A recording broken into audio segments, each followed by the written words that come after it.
I've been compiling some more of your final projects, selected locations. I'm going to send out an email to anybody I'm still missing them from. If I'm still having trouble with the file that you sent me, I've replied to your email, but I'll send another follow-up just to make sure I didn't miss anybody.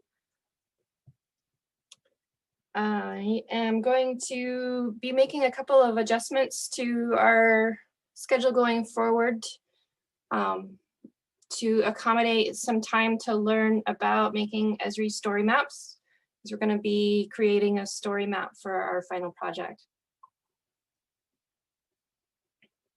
So I'll give you guys just a little taste of what story maps can look like today, so you can start brainstorming about ideas for that. I don't anticipate that this will add significantly to the expectations for the map that you'll create, but there will be some mechanical things that we're going to do a little bit differently on the front end to make it easier to move those maps online. So we're going to cover that pretty soon here, so you guys can get started on those maps, and then I'll have you build a storyboard map, or sorry, a story map, which is an Esri presentation form, as the way to present your final project instead of having to write up a short paper or do a presentation or something. So that's going to take away our final exam block. So I hope that doesn't make anybody too terribly sad. We won't be having a final exam as a result. But instead we'll be creating Esri story maps. So these are a couple of examples of story maps from the University of Minnesota. They've got a really great tutorial on rolling out story maps as an educational tool. They're using them in all types of different classes, including a lot of people that have absolutely no GIS background. They're designed to be pretty adaptable and readily used by people that don't know anything about mapping.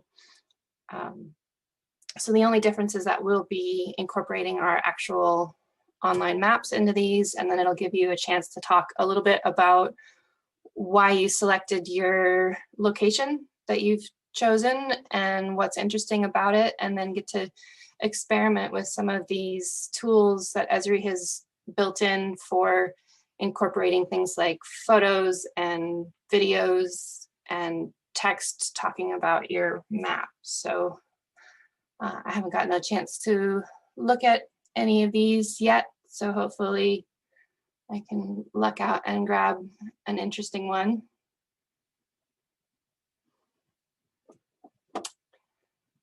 We've looked at a couple of storyboards in some of our previous lectures. So you can see there's a lot of different ways that information and videos gets incorporated into these. Not sure what we're waiting to load there. Oh, a very slow map.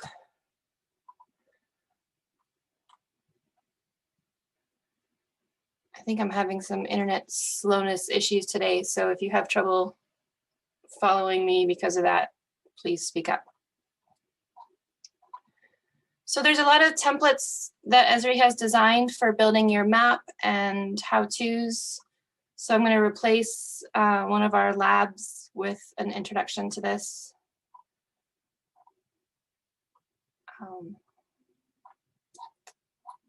So does anybody have any questions? This is Sasha. One question. So looking at this example, it's more of a history project rather than with a little bit of mapping attached.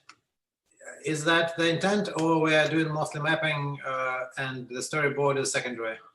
So the storyboard is definitely secondary. It's your, you know, as I mentioned when we were starting this, I had you select an area that you're interested in so you can talk about your map a little bit. So this is your mechanism for talking about your map. So there are, let's see if I can find, there are fairly simplistic templates for building maps. And my expectation will be that you learn how to build a map online, because there's some different approaches to that that are a little bit frustrating. And then learn how to make a storyboard and share it with your online group, which I'll be inviting you guys all to. So some of it's just getting the mechanics of working in ArcGIS online, because that's becoming a really important part of using ArcGIS in the modern world. And there's definitely some things that behave differently than I was expecting when we purchased our ArcGIS online licenses this year. So you can see right here, this is a really basic template. If this was all that you felt you had to say about your map area, this would be totally fine. If you want to take it further and add to that, then you'll be more than welcome to do that. So my expectation is that you will have a basic template of some sort with your map and some information about it. So that's a really good question. The goal is to learn the mechanics of storyboards, not to do a bunch of research into some other topic.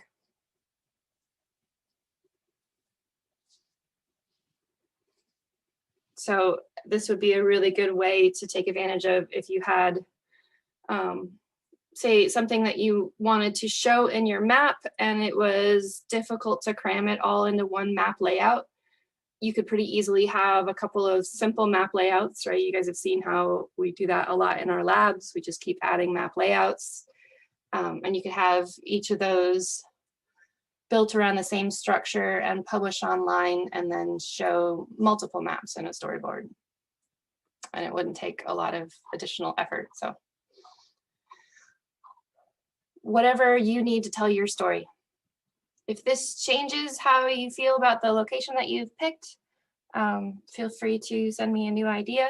One of the biggest hiccups that I found when going to create an online map, let me see if I can get in and show you. That's what I'm looking for. So this is a group that I set up for mobile mapping in Hawaii.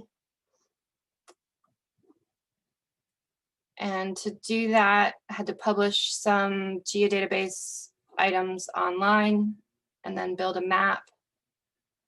And then set this up for somebody to be able to add data to this map. A couple of the things that I learned while I was doing that is, first of all, Esri doesn't do on-the-fly reprojection in an online map.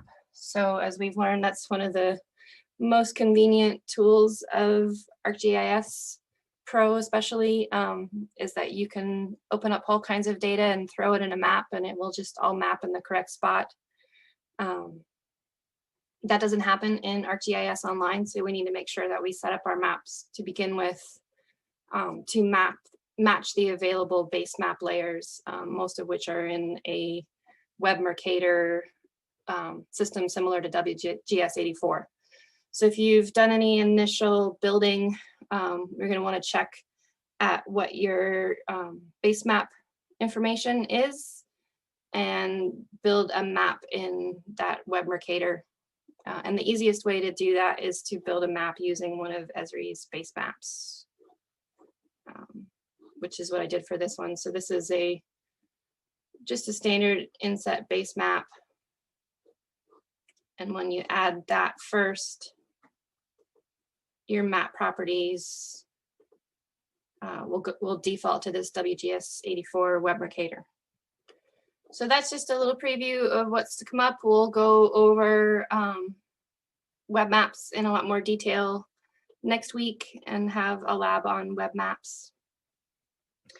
And from what I've seen of the prepared lectures that I'll be removing, I'm probably going to combine all of that into one lecture and you guys aren't going to miss anything useful. So it was starting to get pretty thin on material there at the end anyway. So I think this will be a lot more interesting and a lot more relevant for future development. Okay, that's enough on that unless you guys have any questions. How are you guys starting to feel about table queries after last week's lab? Does that all make sense? Using your data to present different parts of your information and using queries to simplify or aggregate your data? Well, the example seemed fairly straightforward. I think, as usual, it all goes into the preparation and the data cleanup and whatnot to make sure it's usable in that format. But once everything is cleaned up and nicely organized, it sure is a very nice tool. Yeah, that's a really good point. And there's a fair amount of that you can do in post-production using these tools too. So hopefully you'll get a little taste of that with this next lab number 8. All right, I can tell I need to bring back Pear Deck. You guys are getting really quiet. So no big surprises on the schedule today. You should have finished up your lab number 6. I know there's a couple of you that still had questions. We can follow up after class.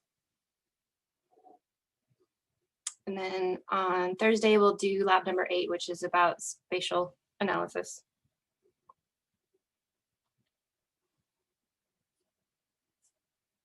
And lab number 8 will be due just before the Thanksgiving break. So we'll have a little bit more time on the next lab because I know a lot of people will be unavailable that week. We will have class on Tuesday, but my current plan is to have that class available for you to review when you get back, and then not do a whole lot that coming Tuesday. We'll go over any outstanding questions or help that you guys need in figuring out online maps. Okay, so manipulating your data using the spatial information that's attached to it. This is a really key feature of GIS, right? That's why we've moved out of the realm of flat databases into spatial databases where things are drawn on a map. So there's kind of 2 pieces of this. Some of it is more related to the things that we did last week, where you are just querying your attribute data by using spatial relationships. And then some of it is actual spatial analysis of the coordinate information that's attached to it. So we'll try to make that a little more clear as we go through. So in general, querying your features by using spatial relationships is done using the select by location tool. So I think you guys have used this in the last lab. If not, you're using it in this one. I can't remember which now it was in. So this is really straightforward. You have one set of data that's your input features, and that's the data from which you are collecting or selecting. And then the one that they call the selecting feature is the one that's driving that selection. So in this example, we're selecting from the USA 48 Mercator, which is the collection of 48 states, leaving out Alaska and Hawaii. And we're using the 35W Mercator file, which is this road, I assume it's a road, to select anything that intersects with it. And there's a lot of different ways that you could constrain that. There's a whole list of different tools. So you can buffer it within a distance. You couldn't use the containing or within in this situation because it's not a polygon feature. I think I might be thinking about that backwards actually. Anyway, but there's a whole list of different tools that you can use there for your selection. And then if you do use one that has a distance associated with it, you just input that distance here.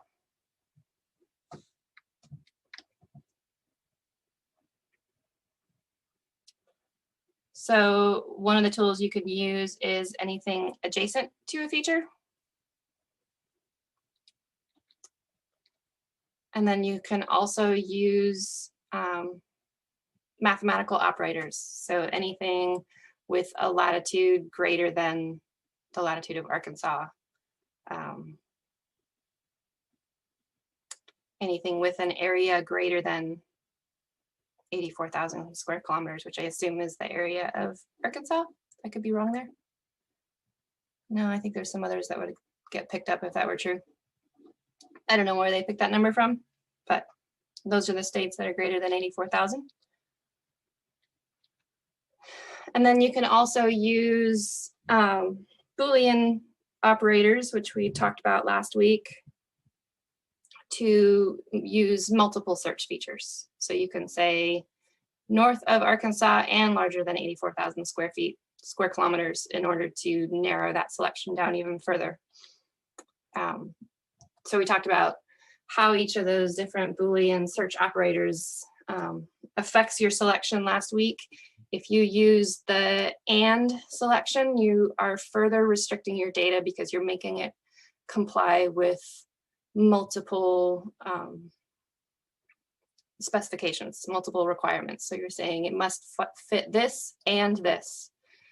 If you use the OR function, you're making it more broad because you're saying it must fall in this category, or it could be something that fell in this category. I'll take any of those.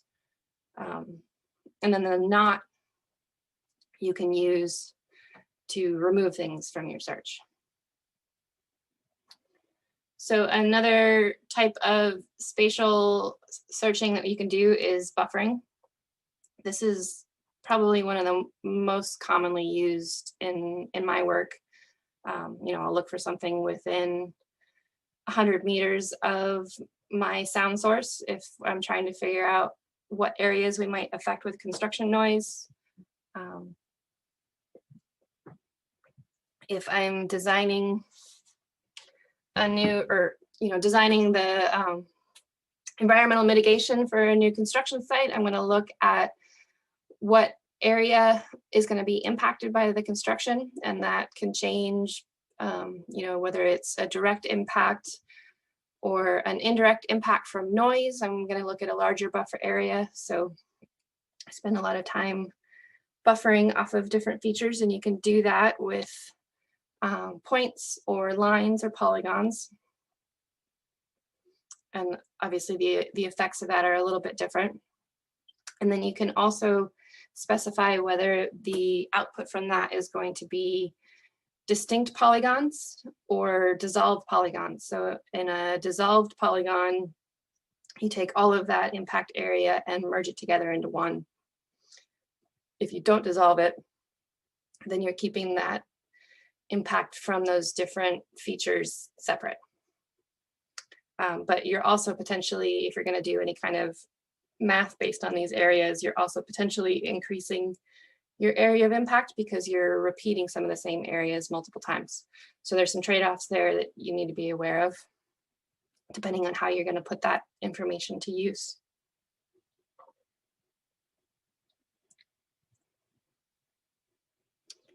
All right, and then we have a tool. You're going to see this in your lab, and they kind of dive right into it. So I added this slide to make sure that you have an idea of what an indicator variable is, because it's not something that we really use a lot in modern computing, at least not on the face of things.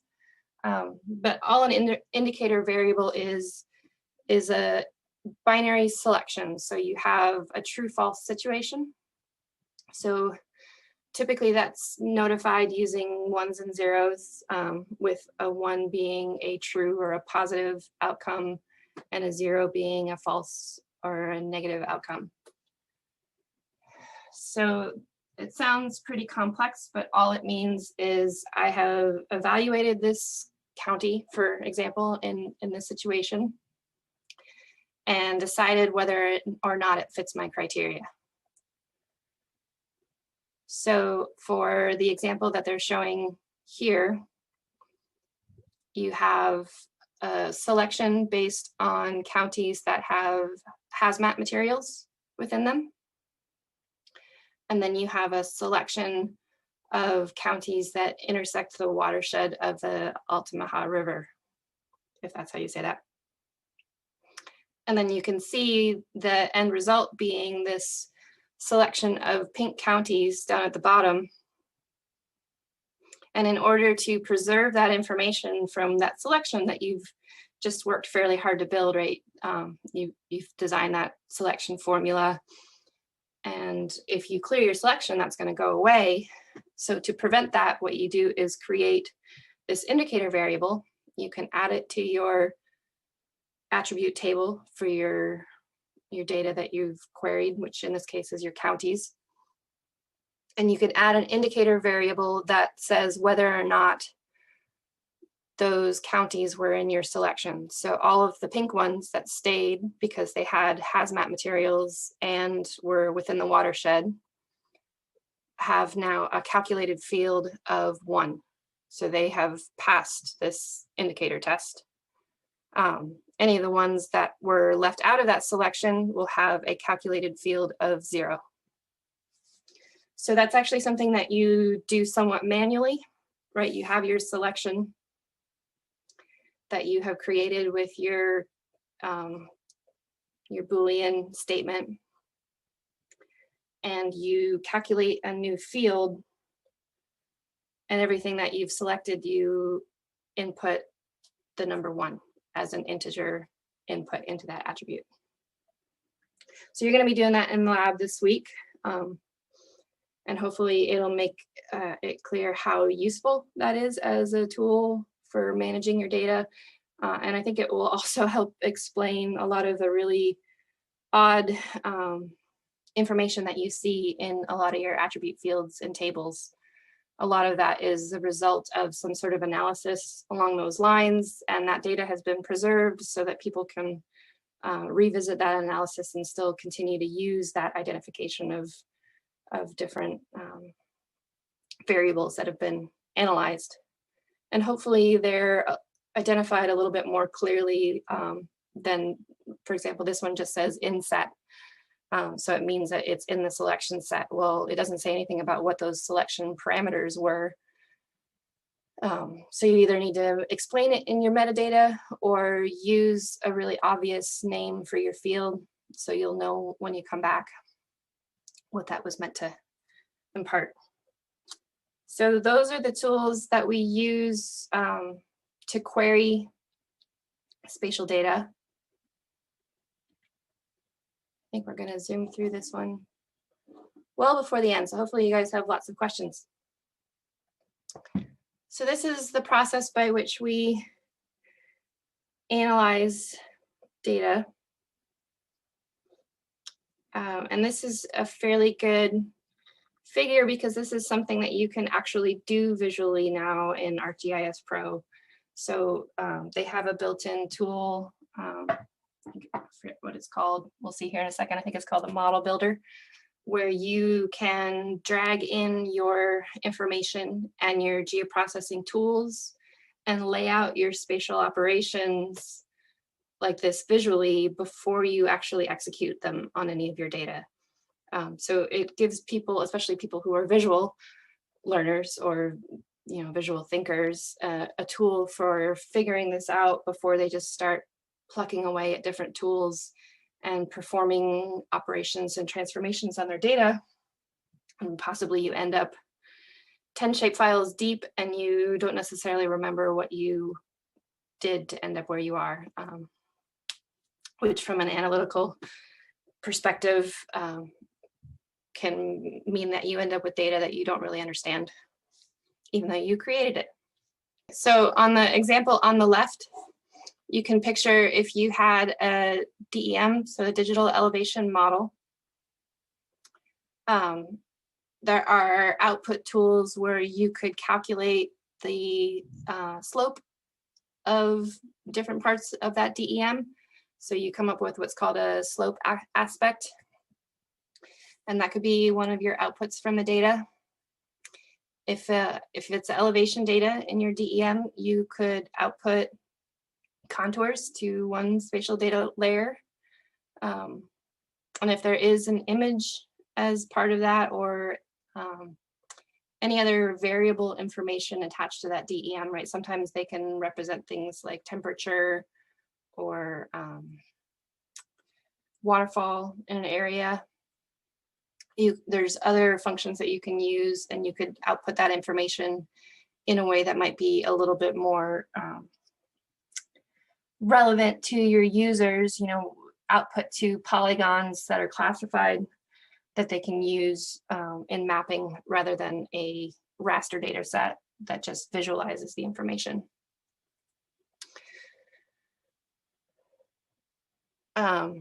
And then, so the example of taking in multiple inputs and putting out one output might mean that you have multiple raster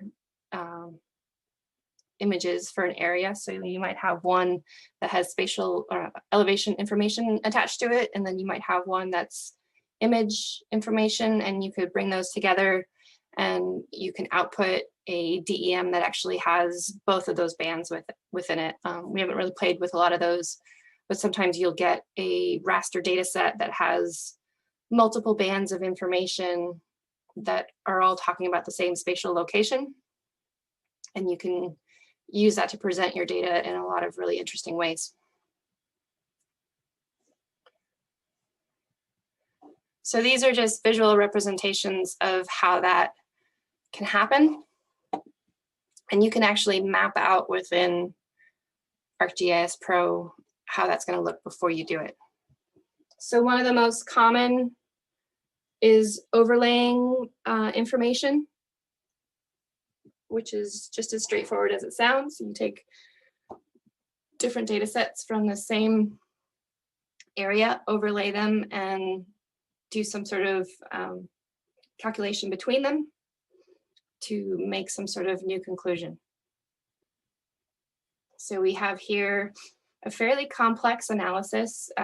We have a land use database, which has been rasterized. So probably started out as a parcel database with polygons and was turned into a raster data set. They have some sort of heat map developed from population density, and then some sort of buffer area from distance to parks. So in this case, they've rasterized all of them. That's not always necessary.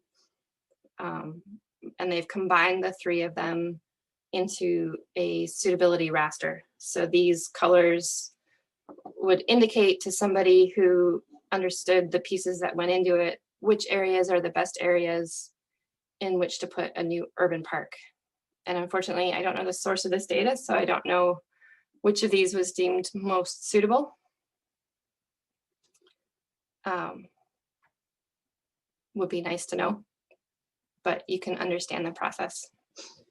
So all of this comes from this concept of map algebra,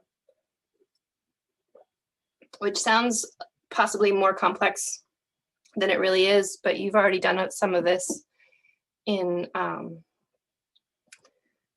your attribute data, but a lot of it can be applied to analyzing raster or vector data.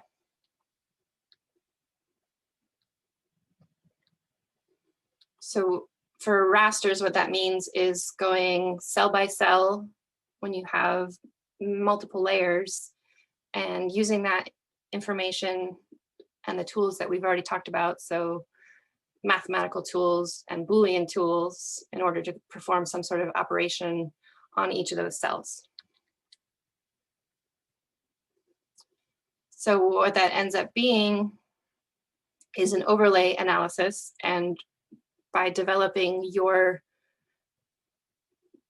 mathematical statements in a way that makes sense for what you're trying to analyze, right? You can place more emphasis on something like population density if that's what mattered more to you than the designated land use, right? Because the land use can always be modified through proper procedures.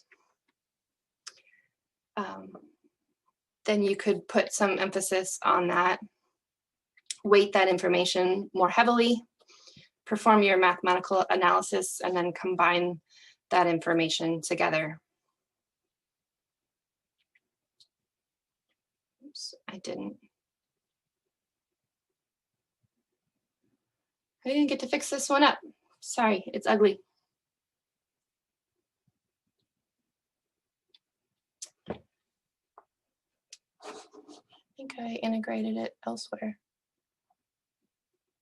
Anyway, right, so we've talked extensively about rasters, but each cell incorporates information. And when you're performing analysis on that information, you can either treat them cell by cell, or you can group them together, create buffers around those areas, and treat them in groups as you go to do your analysis. And a lot of that has to do with understanding a radius or a distance to which your characteristic that you're analyzing is going to have an impact. So that's going to vary depending on what you're trying to analyze.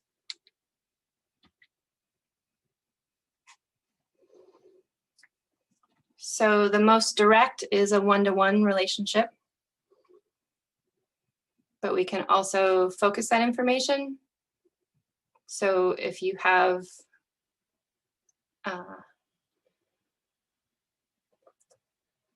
trying to think of an example that would cross that. Not immediately coming up with it. And then the final method is the zonal method. So anything that fell within one of these zones would be characterized in the same way as that input. So the nice thing about working in modern software is that you have all of that interface is built in for you, and ArcGIS Pro is going to question you about what you meant and what you're trying to achieve. So you're going to lay that out, or you can, you don't have to, right? We've been using the geoprocessing tools without doing this so far, but you can use this model builder to visualize what you're trying to achieve before you do it. So on this one, we have 3 data sets being pulled in to a classification scheme. There's some sort of process being applied to that to fit it within a standardized classification. And then there's some statistical analysis being performed on it, and the output from it is 2 different types of outputs. So probably one of them is a categorized raster. I'm not immediately sure what ML-conf is meant to represent there, but you could see from the examples that we've had previously, if you had a contour coming out and an image, it would be presented in the same way. So what all of this boils down to is that GIS systems are just visualized, complex database systems. So we've kind of talked about that for multiple weeks now, and I hope it's starting to make sense.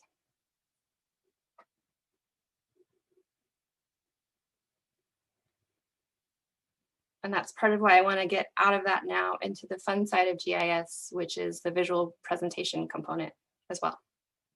Well, I think they're both fun, personally, but the visual representation is a little bit more publicly accessible, for sure. And that was it for this one. So you can see why I'm ready to get away from these lectures. They're starting to get thinner and thinner for material. But we can use that opportunity to try some new things and revisit older questions. So I think one good way to make use of our time might be to look a little bit at this week's lab. So you can see some examples of this spatial querying.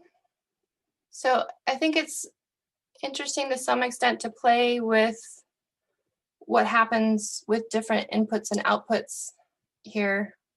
So the 35W Mercator is our input line. Or sorry, no, I had that backwards.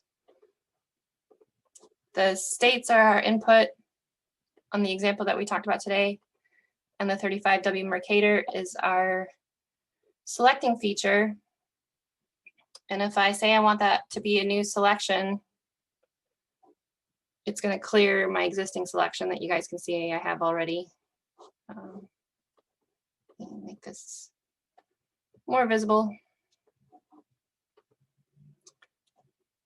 Except that that's what I have selected already. So you can see by this configuration, I've selected the polygons within USA 48 Mercator. If I were to reverse that, what is the outcome likely to be?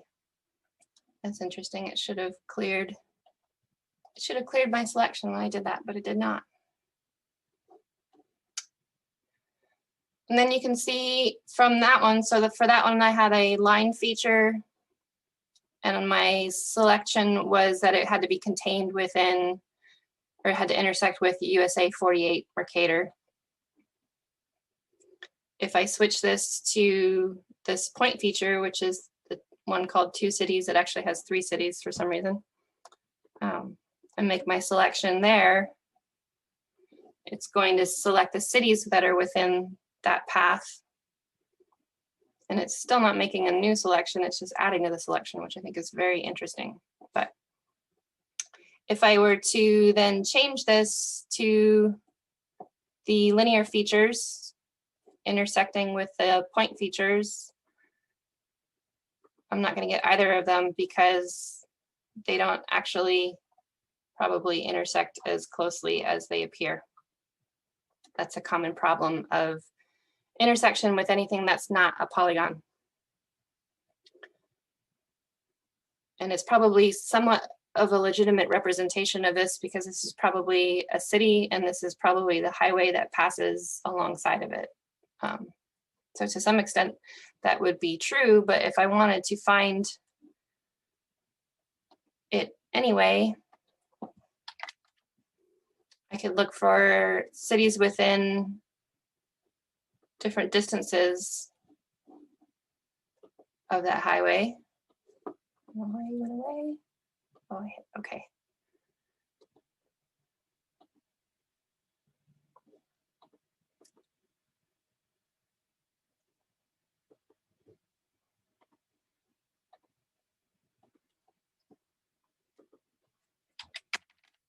I should have started with more meters.